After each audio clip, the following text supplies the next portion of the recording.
Assalamualaikum warahmatullahi wabarakatuh. Salam sejahtera untuk kita semua. Semoga kita diberikan keselamatan dan kesehatan untuk melakukan aktivitas sehari-hari. Pada kesempatan kali ini, kami kelompok 7 akan mempresentasikan presentasi yang sudah kami rancang, yaitu dengan judul Bioinformatika untuk Keanekaragaman Hayati. Sebelum masuk ke presentasi, izinkan saya untuk memperkenalkan diri saya sendiri dan anggota kelompok saya.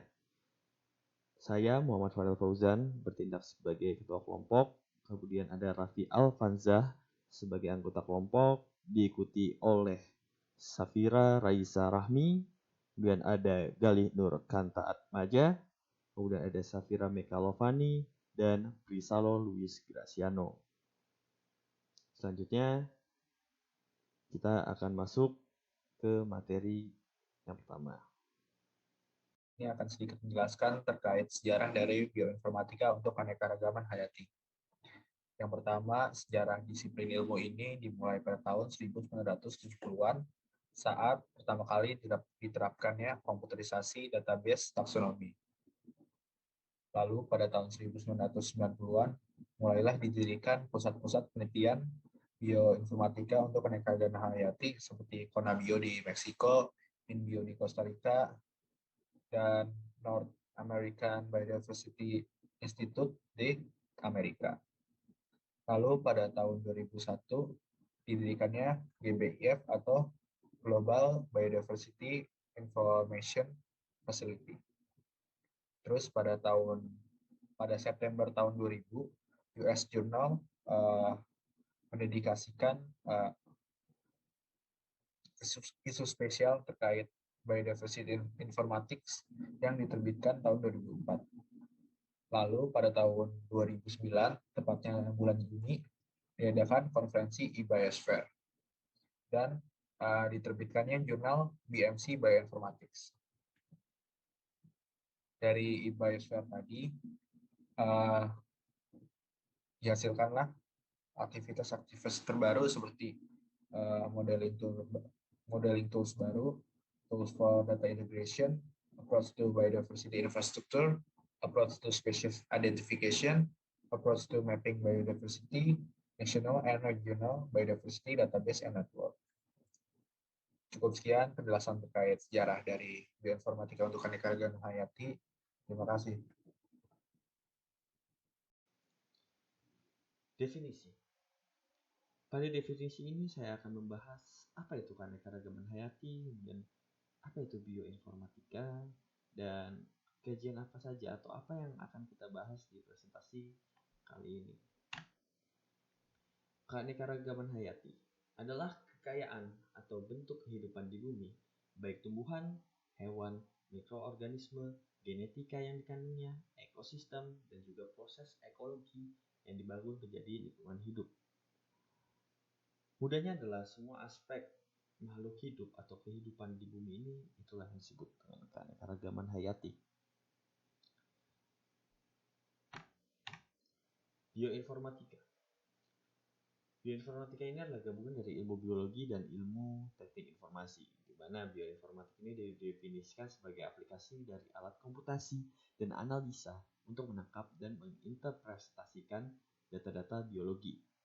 Jadi bioinformatika ini berfungsi atau dimanfaatkan untuk menganalisa hal-hal baru apa saja yang ada di lingkungan kita, kemudian juga kita bisa menganalisis dengan cara komputasi dari mungkin bisa disebut dari sebuah sampel seperti itu. Lalu apa yang akan kita bahas pada presentasi kali ini atau kajian pada kali ini? Kita akan membahas bagaimana bioinformatika ini berjalan di bagian keanekaragaman hayati, di mana nantinya akan dibahas aplikasi bioinformatika, apa saja yang terkait dengan keanekaragaman hayati, dan juga teknologi-teknologi apa saja yang digunakan.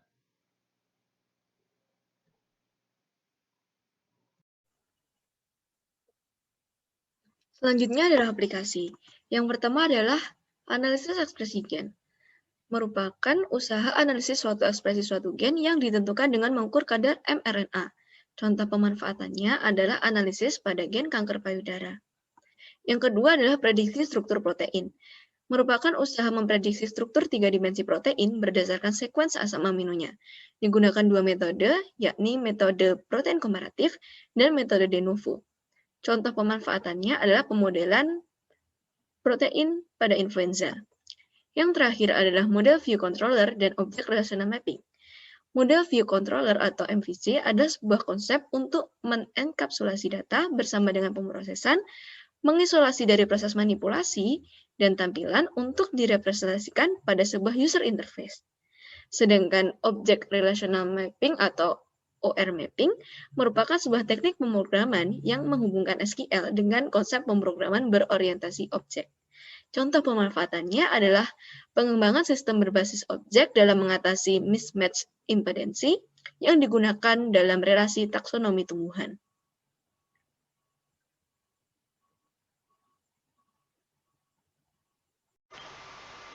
Kaitan teknologi. Teknologi yang berkaitan dengan bioinformatika untuk keanekaragaman hayati adalah keberadaan database.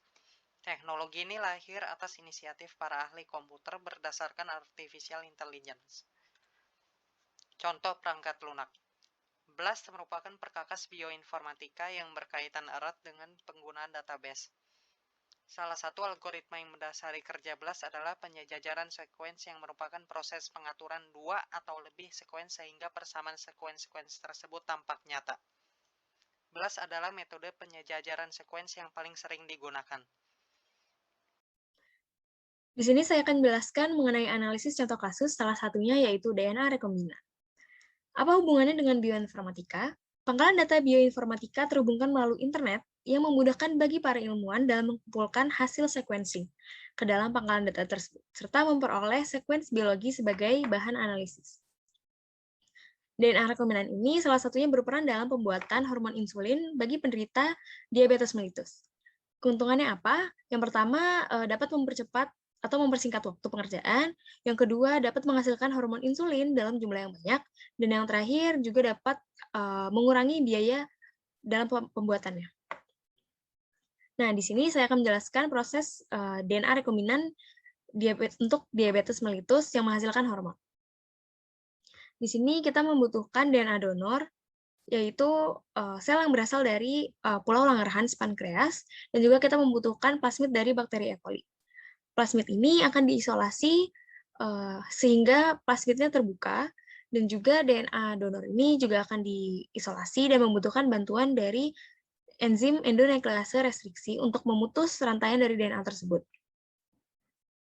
Setelah itu digabungkan dan membutuhkan bantuan dari enzim ligase yang setelah itu akan dimasukkan kembali ke dalam sel E. coli ini yang nantinya akan diperbanyak di dalam tabung fermentasi di dalam media agar, lalu akan diekstrak dan juga dikemas untuk bagi para penderita diabetes mellitus.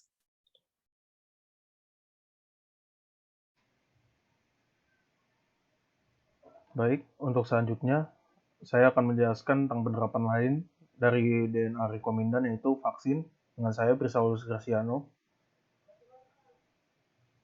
Untuk secara umumnya sendiri, vaksin memiliki pengertian substansi yang akan digunakan untuk menstimulasi sistem imun yang bisa dibilang lemah. Untuk perkembangan vaksin ini sendiri, jika disadur dari Nascimento dan Leite dari tahun 2012, vaksin ini memiliki 4 pengembangan dalam generasinya. Yang pertama, penerapan vaksin generasi pertama yang menggunakan mikroba patogen yang dapat mengakibatkan banyak sekali efek samping karena memiliki mikroba patogen yang menjadi bahan dasar pembuatannya. Dan kemudian dikembangkan menjadi vaksin generasi kedua yang mengandung mikroorganisme yang dimatikan dengan zat kimia tertentu. Akan tetapi, vaksin generasi kedua ini dapat bermutasi menjadi virulen, sehingga menimbulkan efek yang tidak diinginkan oleh inang yang ditempati oleh vaksin itu tersebut. Oleh karena itu, dikembangkan vaksin generasi ketiga dengan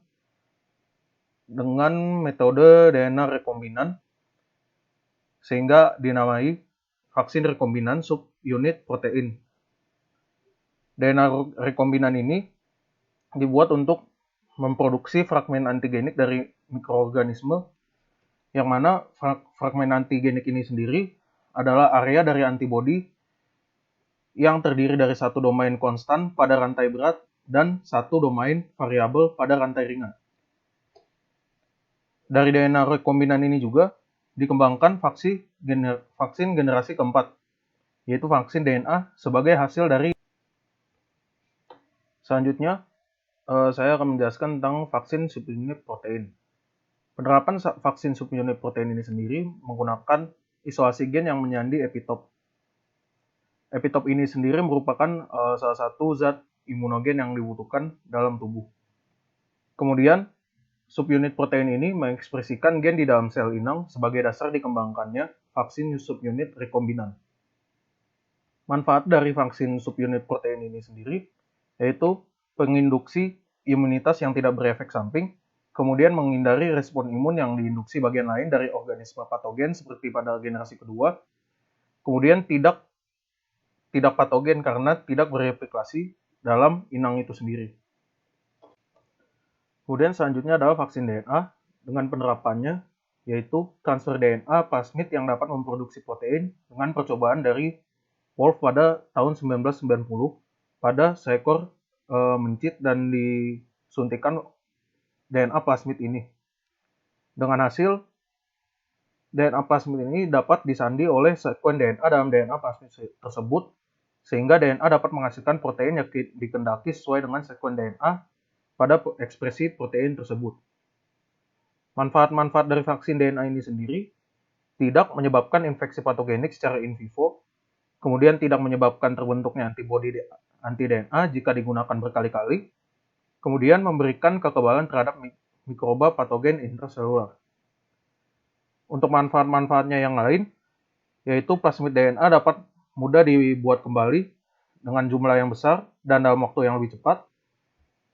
Kemudian juga DNA sangat stabil dan tahan terhadap perubahan suhu sehingga lebih mudah untuk disimpan dan didistribusikan. Kemudian sekuen DNA dapat diubah dengan mudah dalam laboratorium sehingga vaksin dapat disesuaikan dengan perubahan mikroorganisme patogen. Demikian presentasi dari kelompok kami. Assalamualaikum warahmatullahi wabarakatuh.